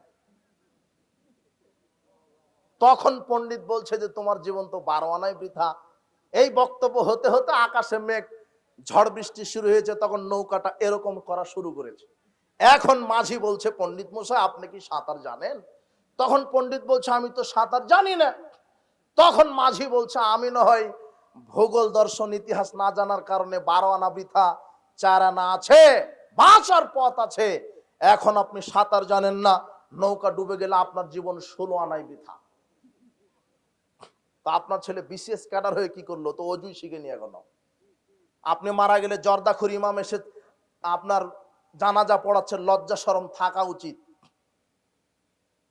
আর আমি এই বছরে বাংলাদেশে যত প্রোগ্রাম করেছি, কোন একটা মাদ্রাসায় দেখলাম না যে এটা মন্ত্রী সাহেবের ছেলে হাফেজ হয়েছে, অমুক ব্যাংকারের ছেলে হাফেজ হয়েছে, অমুক সচিবের ছেলে হাফেজ হয়েছে। যখন আমি জিজ্ঞাসা করি, বাবা তোমার আব্বা কি করে? তখন ছেলেটা চোখের পানি ঝরে দিয়ে বলছে, হাফেজ সাহেব আমার আব্বা ভ্যান চালিয়ে খায়, আমার আব্বা ভিক্ষা করে খায়, আমার মা মানুষের বাড়িতে কাজ করে খায়, তবু আমার আব্বা আম্মা নিয়ত করেছে আমাকে আলেম বানাবে। সুবহানাল্লাহ। ইঞ্জিনিয়ারের ছেলে হাফেজ হয় না, ও জানোয়ারি হয় বেশিরভাগ, ইল্লা মাশাআল্লাহ 2-1 ব্যতীত। কথা বোঝা গেল না মনে হয় আমার কথা? বিচারের মাঠে হাফেজকে বলবে, এই তুমি জান্নাতে যাও, আমার সব জান্নাত ছেড়ে দিলাম, তোমার পিতা মাতাকে নিয়ে জান্নাতে চলে যাও। আর হাফেজের পিতা মাতাকে এমন মুকুট পড়াবে যে সূর্যের আলো অন্ধকার হয়ে যাবে। হাফেজের পিতা মাতার এত মর্যাদা। তোমার 3 নাম্বার শ্রেণীর মুনাফিক মুসলমানও বলছে যে ওই মাদ্রাসা তো এটা ফকিরি বিদ্যা, বলছে না ফকিরি বিদ্যা। অথচ ওর বাপের বিয়ে হতো না যদি মৌলবী বিয়ে না পড়াতো। কথা বোঝা গেল না মনে হয় কথা? ও হলো যারও সন্তান হতো, ওর বাপের যদি বিয়ে কে না পড়াতো। আর ও মৌলবীকে গালি দেয়, বেটা তুমি কি মৌলবীকে চেনো? মৌলবী না হলে তোমার জানাজা হতো না, কুকুর আর তুমি সমান সমান হতে, তুমি মৌলবীকে গালি দাও কেন? কাকে বলো ফকিরি বিদ্যা? বেটা তুমি ফকিরি বিদ্যা শিখছো। যারা আলেম ওলামা কোরআন হাদিস শিখে, এই জ্ঞান কার পক্ষ থেকে এসেছে? ছেলেকে আলেম বানান, কিসমত খুলে যাবে। হাফেজ বানান, কিসমত খুলে যাবে। পিতামাতার জন্য আপনার ছেলেটা দোয়া করবে, কি বলে জানেন? আল্লাহ মাগফির লাহু ওয়ারহামহু ওয়াফি ওয়াফু আনহু ওয়াকরিম নুজুলাহু ওয়াসিমা দখালাহু ওয়াকসিলহু বিল মা'i ওয়াস-সালজি ওয়াল বারাদ ওয়ানাক্কিহি মিনাল খাতা'i কামা ওয়ানাক্কাস সাবুলা পিয়াজু মিনাদ দানাসি আবদিলহু দারান খায়রাম মিন দারিহি ওয়ালান খায়রাম মিন আহলিহি ওয়া জাওজান খায়রাম মিন জাওজিহি ওয়াদখিলহুল জান্নাহ ওয়াইশু মিন আযাবিল কবর ওয়া মিন আযাবিন নার। প্রতিপালক আমার পিতামাতার কবরের শাস্তি মাফ করো, তাদের কবরকে আলোকিত করে দাও, তাদের কবর প্রশস্ত করে দাও, তাদেরকে উত্তম আপ্যায়ন করো, তাদের পাপকে বরফ দ্বারা শিশির দ্বারা ধুয়ে মুছে সাফ করে দাও। প্রতিপালক দুনিয়াতে যেই প্রতিবেশী ছিল তার চাইতে উত্তম প্রতিবেশী দান করো, দুনিয়াতে যেই বাড়ি ছিল উত্তম বাড়ি দান করো। প্রতিপালক আমার পিতামাতাকে জান্নাতে প্রবেশ করাও। প্রতিপালক আমার পিতামাতার কবরের শাস্তি মাফ করো। প্রতিপালক আমার পিতামাতাকে জাহান্নামের শাস্তি থেকে বাঁচিয়ে দাও। এইভাবে আপনার সৎ সন্তান দোয়া করবে। তখন আল্লাহ বিচার মাঠে বলবে, এই পিতামাতা তোমাদের এই যে দামি জান্নাত। তখন পিতামাতা বলবে, আল্লাহ আমরা তো এত নেকি করিনি, কোনোভাবে 5 ওয়াক্ত সালাত আদায় করেছি, তারপর আমাদেরকে এত দামি জান্নাত দিলেন মানে? তখন আল্লাহ বলবেন, বিস্তিগফারা ওয়ালাদিকা লাক, ওই যে তোমার সৎ ছেলে মেয়ে দুনিয়াতে আমার কাছে দোয়া করেছিল, ইস্তিগফার করেছিল, তোমার ছেলে মেয়ের দোয়ার বরকতে আমি তোমাদেরকে জান্নাতুল ফেরদাউস দিয়ে দিলাম। কিন্তু যাকে রেখে গেছেন ও তো অজুই জানে না, ও আপনার কি দোয়া করবে? ওর গাঁজা ছাড়া চলে না। যে মেয়েটাকে রেখে গেছেন লুচ্চামি করতে চলে না, মেয়েকে পাঠিয়েছেন শিক্ষা সফরে জাফলংয়ে মালাকুল মউতের সাথে। বলছে যে আব্বু আমার সাথে বয়ফ্রেন্ড আছে, কোনো সমস্যা নেই, আমার সাথে শিক্ষক আছে। আর কে জানি বলেছে শিক্ষক হলো পিতার সমতুল্য গুরু, তো শিক্ষক গুরু হলে ছাত্রীকে ধর্ষণ করে কেন? কে বলেছে তোমাকে শিক্ষক গুরু? ও গায়রে মাহরাম, ও মাহরাম নয়, বয়ফ্রেন্ডের সাথে যাবে কেন? ওর বাপ মারা গেছে, ওর ভাই মারা গেছে, ওর স্বামী মারা গেছে। শিক্ষা সফরে যদি যাওয়া লাগে, আপনার বেটি আপনার সাথে যাবে, তোমার বোন তোমার সাথে যাবে, আপনার স্ত্রী আপনার সাথে যাবে। ও বয়ফ্রেন্ডের সাথে গেল কেন? লুচ্চামি করতে? 31 নাইট পালন করে কেন?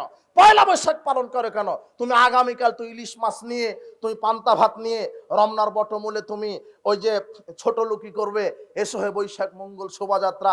আরে ইলিশ মাছ তো খায় খায় খায়, বান্দরের মুখোশ পড়ে, কুকুরের মুখোশ পড়ে। ওরে শিক্ষিত জাতি রে, ওরা পহেলা বৈশাখে বলে এসো হে বৈশাখ, তখন তার মাথাতে আছে হলো বানরের মুখোশ, কুকুরের মুখোশ। মানে ও বছরের প্রথম দিনে আল্লাহর কাছে বলছে, আল্লাহ এই বছর মানুষ ছিলাম, নতুন বছর আমাকে কুকুর হয়ে বাঁচার তৌফিক দান করো। নাহলে কুকুরের মুখোশ পড়েছে কেন? আর কেউ কিন্তু ভ্যান চালক রিক্সা চালক নয়, সব হইলো পারে হায়ার এডুকেটেড পারসন, বিশ্ববিদ্যালয়ের এসি ভিচি সব আছে ওখানে।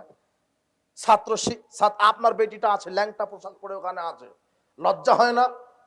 আপনি ফেল ফেল করে দুটো দাঁত বের করে হেসে কাটিয়ে দিলেন, মরার পরে বিচার আপনার হবে, আল্লাহ আপনাকে হেদায়েত দান করুন। বেটিকে লুচ্চামি করতে পাঠাইছেন কেন? বউ কেন আপনার বাজারে যাবে? আশ্চর্য কথা।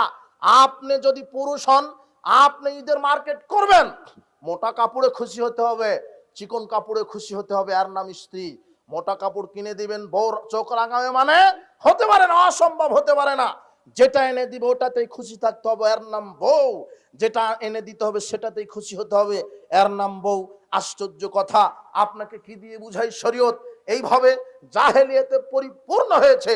আপনার ছেলে মেয়েকে কোরআন শিক্ষা দেন, তারপরে আপনি বিসিএস ক্যাডার বানান, সচিব বানান, আর্মি বানান, র্যাব বানান, এমপি মন্ত্রী বানান, তাতে সমস্যা নেই। আপনার ছেলেটা যদি কোরআন হাদিস জানার পরে এমপি হতো, তাহলে সে জনগণের টাকা চুরি করত? বোঝা যায় না মনে হয় কথা। তাহলে কোরআনে পড়তো যে 1 টাকা দুর্নীতি করলে পরিণাম জাহান্নাম। তাহলে আপনার চেয়ারম্যান কি জনগণের টাকা দুর্নীতি করত? ও আল্লাহ ভীতি আগে থাকতো। কিন্তু আপনার নেতাকে যখন ওই ইসলামী জালসার প্রধান অতিথি বানানো হয়, তখন খুব গর্বের সাথে বলে, আপনারা আমাকে প্রধান অতিথি করেছেন, আমার ধর্মকর্মের কোনো জ্ঞান নেই, তাও করেছেন করেছেন করেছেন। ওর ধর্মে কর্মের কোনো জ্ঞান নেই, তো ওকে কেন প্রধান অতিথি করা লাগবে? ইসলামী জালসায় প্রধান অতিথি হবে আলেম মানুষ, ইসলামী জালসায় প্রধান অতিথি হবে আলেম মানুষ, ইসলামী জালসায় সভাপতি হবে আলেম মানুষ। যার মুখে দাঁড়িয়ে নাই, পকেটে হাত দিলে গাঁজা ইয়াবা পাওয়া যাবে, তাকে প্রধান অতিথি করেন কেন? আপনারই লজ্জা শরম নাই। দোষ ওদের নয়, দোষ আপনার। সমাজকে পরিবর্তন করুন। গান বাজনা জাহেলিয়াত। উপস্থিত বৈঠকের মুসলিম দিনী ভাই বোন, আপনাকে বলছিলাম যে আমল ভালো হলে প্রতিফল কি হবে? আমল খারাপ হলে প্রতিফল খারাপ। এই জন্য আমল ভালো করবেন, ইমানের ভিতরে শিরক ঢুকাবেন না, আমল করবেন সৎ আমল, খারাপ আমল করবেন না। উপস্থিত বৈঠকের মুসলিম দিনী ভাই বোন, আবেগে আপনার সাথে অনেক কথা বলা হয়েছে। এ পর্যায়ে আপনাকে বলছি যে পরিবারকে আদর্শবান করতে আপনার পরিবারে 5 ওয়াক্ত সালাত কায়েম রাখুন যে কোনো মূল্যে। যেই পরিবারে 5 ওয়াক্ত সালাত নেই সেই পরিবার আদর্শ নয়। যেই পরিবারে হালাল রুজি রুটির ব্যবস্থা নেই সেই পরিবার আদর্শ নয়। যেই পরিবারে পর্দার বিধান নেই সেই পরিবার আদর্শ নয়। যেই পরিবারে আমানতদারিতা নেই সেই পরিবার আদর্শ নয়। যেই পরিবারে নিয়মিত কোরআন মাজিদ তেলাওয়াত হয় না সেই পরিবার আদর্শ নয়। পরিবারের যারা কর্তা কর্ত্রী আছেন তাদেরকে সচেতন হতে হবে। আল্লাহর নবী বলছেন, আর রাজুলুর রাইন আলা আহলে বাইতি, পুরুষ হচ্ছে তার পরিবারের কর্তা, তার স্ত্রীকে চালাবে, ছেলে মেয়েকে চালাবে। পুরুষ হচ্ছে তার পরিবারের কর্তা। ওয়াল মারআতু রাইয়াতুন আলা আহলি বাইতি ওয়া জাওজিহা ওয়া ওয়ালাদিহি। একজন নারী তিনিও পরিবারের কর্ত্রী, তার স্বামীর উপরে, তার ছেলে মেয়ের উপরে। স্বামীকে দিনের কাজে সহযোগী করবে, ছেলে মেয়েদেরকে দিন শিক্ষা দিবে। ছেলে মেয়েকে শিক্ষা দিতে হবে পিতামাতার। আল্লাহর নবী বলছেন, তোমরা তোমাদের ছেলে মেয়েকে দিন শিক্ষা দাও। পিতামাতা ছেলে মেয়েকে বলবে, আব্বু এইভাবে অজু করো, এইভাবে অজু করো, সুন্দর করে অজু শিখাবে। কে অজু শিখিয়ে দিবে? অজু কে শিখিয়ে দিবে ছেলে মেয়েকে? পিতাই তো অজু করতে জানে না, শিখাবে কি করে? পিতা অজু করতে জানে? আপনাকে এক বদ্দা পানি দিয়ে যদি বলে যে রসুল সাল্লাল্লাহু আলাইহি সাল্লাম যেভাবে অজু করেছে অজু করেন, তো আপনি পারবেন না। আমি যদি এখন এখানে বলি যে ফরজ গোসলের বিধান বলেন, তো যার বয়স 70 বছর তাকে যদি আমি এখন জাগিয়ে বলি যে আপনি ফরজ গোসলের বিধান বলেন, ও ফার্স্ট ডিভিশনে ফেল করবে। কথা বোঝা গেল না? মনে হয় কথা। আপনি লজ্জা পাবেন, তা আপনাকে উঠিয়ে নিলাম না। কি শিখেছেন জীবনে? কি জবাব দিবেন আল্লাহর কাছে? ছেলে মেয়েকে দিন শিক্ষা দেন, ছেলে মেয়েকে আদব কায়দা শিক্ষা দেন। বলেন, আব্বু এইভাবে অজু করো। কিন্তু বাপই তো অজু জানে না, আর এই জন্য আপনিই দায়ী। আপনার মেয়েকে বিবাহ দিয়েছেন বেনামাজির সাথেই। আশ্চর্য কথা, আপনি দিন চিল্লা দিয়ে বেরান, আপনি মুরব্বী মানুষ, আপনি হাজী সাহেব মানুষ, হাজী সাহেব এইদিকে লক্ষ্য করেন। আপনি মুরব্বী, যে মুরব্বী, আপনি এইদিকে লক্ষ্য করেন। আপনি মুরব্বী মানুষ, আপনি চিল্লা দিয়ে বেড়ান, আপনার হাতে তসবিহ দানা থাকে, বোঝা যায় যে আপনি বড় পরহেজগার। কিন্তু আপনার মেয়ের বিবাহের যখন প্রস্তাব আসে, এই খুঁটিটা হাফখানায় চাকরি করে, বেতন পায় 15,000, আর এই খুঁটিটা ব্যাংকে চাকরি করে, বেতন পায় 80,000। তখন হাজী সাহেব বলছে যে লাগা 80,000-এর সাথে। কার সাথে লাগাতে হবে? এই যে ব্যাংকার, সুদ যে খায়, যে অজুই জানে না, সালাত তো পড়া বহুদূরের কথা, কি জানে না এ? না হলে নিয়ে আসো তোমার ব্যাংকারকে, আমি এক বদনা পানি দিই, দেখি অজু জানে কিনা। ইল্লা মাশাআল্লাহ, দুই একজন জানতে পারে। কে জানবে? যে মাদ্রাসায় পড়ার পরে ব্যাংকে চাকরি করছে, সে জানতে পারে। কথা বোঝা গেল না? মনে হয় সে জানতে পারে। কিন্তু আপনি হাজী সাহেব ধার্মিক মানুষ, চিল্লে দিয়ে বেড়ান, হাতে তসবিহ দানা থাকে, আপনি খুব পরহেজগার, মেয়েকে বেনামাজের সাথে মেয়ে দিলেন কেন? মেয়েকে বেনামাজের সাথে বিবাহ দিলেন কেন? হাফেজ সাহেবকে পছন্দ হলো না? পছন্দ হবে কেন? বেতন যে 15,000। আবার বলছে যে মুরব্বী, জামাই কিন্তু একটু গাঁজা খায়, তো বলছে 2 পুরা খাক, সমস্যা নাই, বেতন বেশি হলেই হলো। শুধু বেতন, ডিগ্রি কত আর বেতন কত, গাঁজা খাক, সমস্যা নাই। তুমি সমাজে 2টা 3টা বিবাহ করো, সমাজ তোমাকে বলবে লুচ্চা রে। আর তুমি 10 জন নারীর সাথে অবৈধ সম্পর্ক করো, তখন বলবে মরদ রে। কথা বোঝা গেল না? মনে হয় কথা। আমার কথা কি বুঝতে পারেন? এ হলো সমাজ, এ হলো সামাজিক নীতি, এটা হলো সমাজের কুসংস্কার। সমাজটা ভালোকে পরিমাপ করতে শিখেনি, সমাজকে ভালোকে মর্যাদা দিতে শিখেনি, সমাজের নীতি উল্টা। বাংলাদেশের মাটিতেই ভেজাল আছে, এই দেশের মাটিতেই ভেজাল আছে। এই দেশে শিয়ারা চালিয়েছে অনেক বছর, মুঘল শাসন করেছে অনেক বছর, ইংরেজরা শাসন করেছে অনেক বছর। তাই কোরআন এবং সহিহ সুন্নাহর দাওয়াত প্রচার প্রসার করতে অনেক সময় লাগবে। তবে আল্লাহ, তুমি আমাদেরকে হেদায়েত দান করো, তুমি আমাদেরকে বোঝার তৌফিক দান করো। উপস্থিত বৈঠকের মুসলিম দিনী ভাই বোন, বেনামাজের সাথে মেয়ে বিবাহ দেওয়া হারাম। কথা তিতা লাগলো, এটাই কথা। ডিগ্রি বেতন দেখে আপনি এইভাবে ফিট হয়ে যায়েন না। আপনি সৎ ছেলের সাথে মেয়েকে বিবাহ দেন, বেতন কম হোক, বরকত আছে। বেনামাজির সাথে এভাবে বিবাহ দিয়েন না, কেননা বেনামাজির পেট থেকে কি তৈরি হবে? বেনামাজি। ইল্লা মাশাআল্লাহ, 2-1টা ব্যতিক্রম হতে পারে। সাবধান। এই জন্য পিতামাতাকে বিচক্ষণ হতে হবে। পিতা তার ছেলেকে অজু শিখিয়ে দিবে, মা তার মেয়েকে অজু শিখিয়ে দিবে। আম্মু এইভাবে অজু, আম্মু ফজরের 2 রাকাত আগে সুন্নাত এইভাবে, আম্মু ফজরের 2 রাকাত সুন্নাতের পরে 2 রাকাত ফরজ এইভাবে, আম্মু জোহরের 4 রাকাত ফরজের পূর্বে 4 রাকাত সুন্নাত এইভাবে, আম্মু জোহরের 4 রাকাত ফরজ এইভাবে, এই সূরা। আগে সূরা ফাতিহা, এরপর আরেকটা সূরা যোগ করতে হয় প্রথম 2 রাকাতে, পরের 2 রাকাতে শুধু সূরা ফাতিহা। আম্মু মাগরিবের সালাতে প্রথম 2 রাকাতে সূরা ফাতিহার পরে দুটো সূরা মিলাতে হবে, শেষ রাকাতে শুধু সূরা ফাতিহা। আম্মু এশার সালাতে এইভাবে মা তার মেয়েকে কি শিখিয়ে দিবে? সালাত। আচ্ছা, ডান হাতে খাও, পাশ থেকে খাও, বিসমিল্লাহ বলে খাও, হালাল খাও, অপচয় করো না। আম্মু এখন ঘুমাতে যাবে, ঘুমানোর পূর্বে কোরআন পড়ো 1 পৃষ্ঠা। শিক্ষিতা নারী, এই নারী কি নারী? শিক্ষিতা। তার মেয়েকে বলবে আম্মু 1 পৃষ্ঠা কোরআন পড়ে ঘুমাও, ঘুমিয়ে গেল। ডান কাতে ঘুমাও, আল্লাহুম্মা বিসমিকা আমুতু আহিয়া বলো। আম্মু উঠো উঠো, ফজর হয়ে গেছে, উঠো উঠো, ফজরের সালাত আদায় করো। সালাত আদায় করেছো, 2 পৃষ্ঠা কোরআন মাজিদ পড়ো। এটা হলো শিক্ষিতা নারী, আপনার শিক্ষিতা বউ। কথা বোঝা যাচ্ছে না মনে হয় আমার কথা? এজন্য বিবাহের পূর্বে দেখে বিবাহ করবেন, বিবাহের পূর্বে দেখে বিবাহ করতে হবে, না হলে দুনিয়াতে লস, পরকালে জাহান্নাম হতে হবে। এইভাবে শিক্ষিতা নারীকে বিবাহ করেন, মেয়েকে এইভাবে শিষ্টাচার শিখাবে। আম্মু খারাপ বান্ধবীদের সাথে ঘুরো না, যারা বোরখা পরে না, যারা সালাত আদায় করে না, খারাপ বান্ধবীদের সাথে ঘুরো না, ভালো বান্ধবীদের সাথে ঘুরো।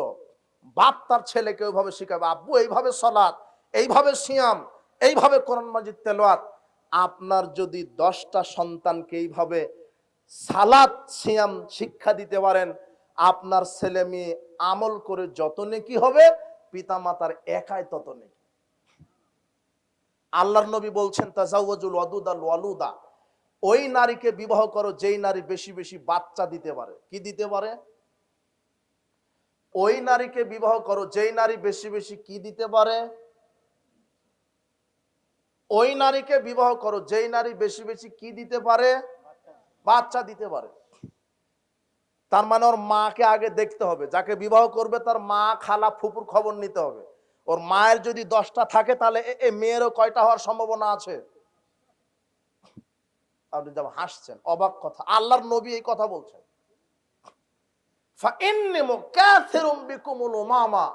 আমি মুহাম্মদ সাল্লাল্লাহু আলাইহি ওয়াসাল্লাম বিচার মাঠে গর্ব করে বলবো, সব নবীর চাইতে আমার উম্মতের সংখ্যা বেশি।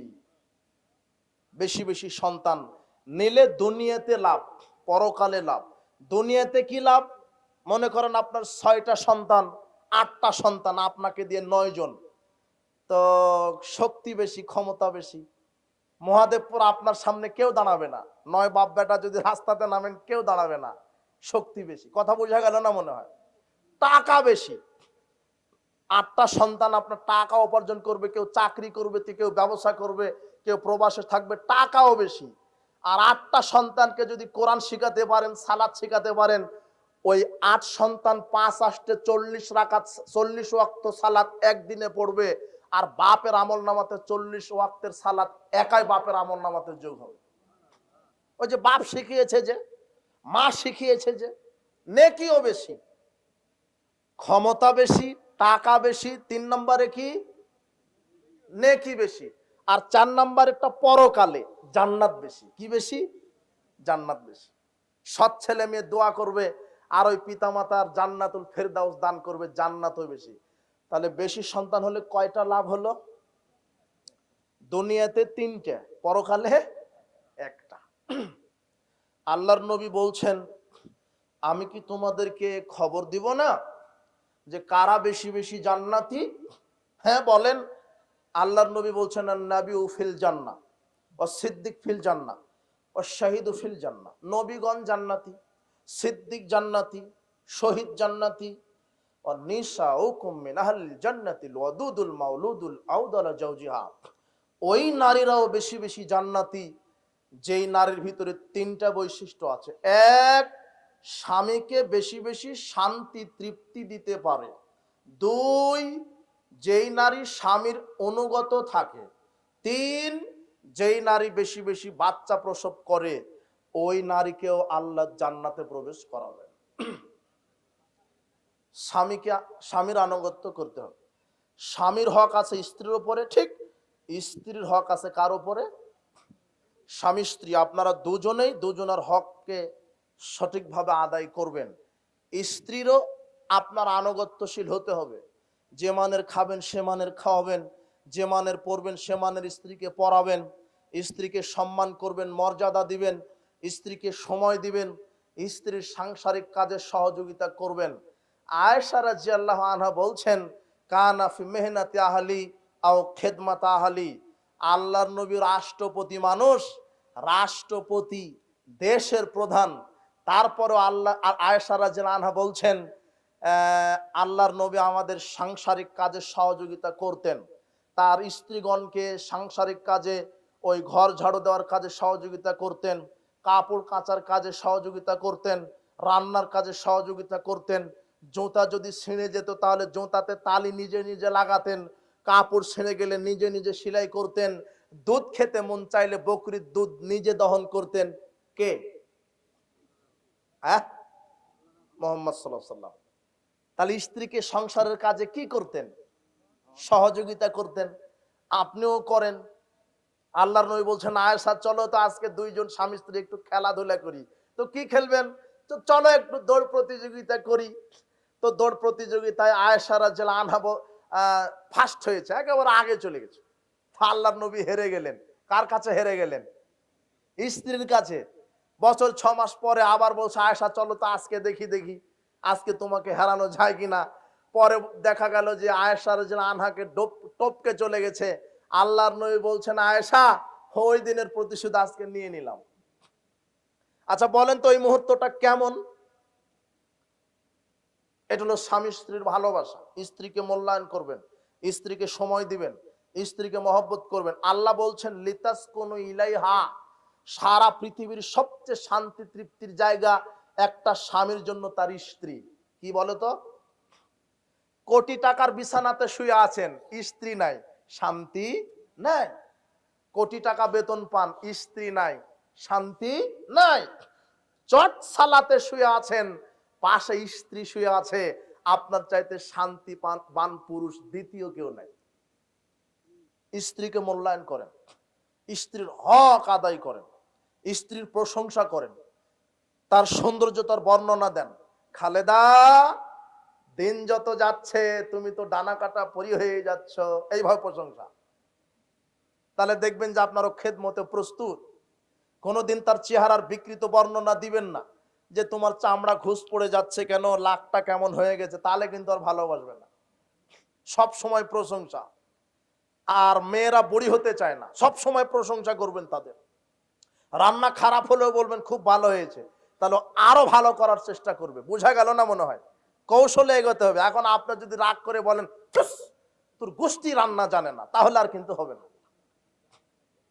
দুই একদিন তো রান্না খারাপ হতেই পারে, যত খারাপ করবে তত প্রশংসা করবেন, দেখবেন যে আরো ভালো হবে ইনশাআল্লাহ। স্ত্রীকে চালানোর ক্ষমতা থাকতে হবে। আর আপনার 3 নম্বর শ্রেণীর স্ত্রীও যেন আপনার অবাধ্য না হয়। পানি চেয়েছে, ও ফ্যাট করে এগে বলছে খেলে খা, না খেলে না খা। গরম, ওর বাপের সম্পদ আছে যে ও স্বামীকে স্বামী মনে করে না। আল্লাহর নবী বলছেন, আই তোমার স্বামী তোমার জান্নাত জাহান্নামের কারণ। স্বামী খুশি তো জান্নাত, স্বামী অখুশি তো জাহান্নাম।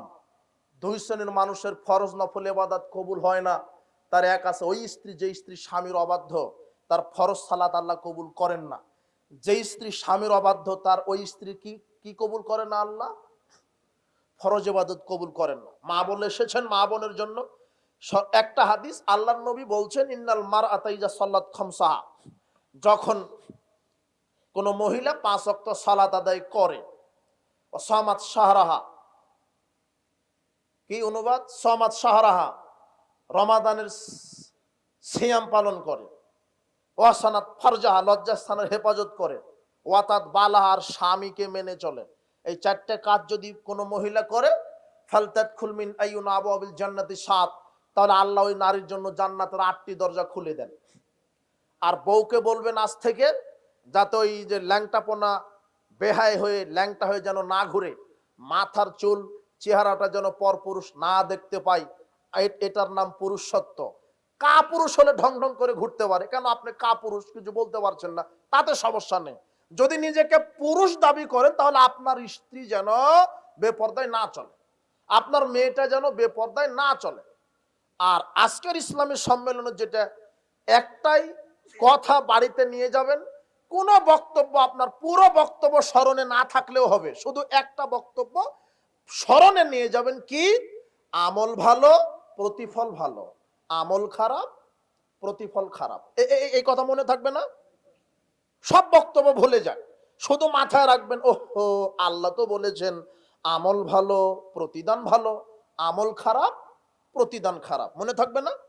আল্লাহ আমাদেরকে এই কথাটা মনে রেখে আল্লাহ সুবহানাহু ওয়া তাআলা আমাদের জীবন পরিচালনা করার তৌফিক দান করুন।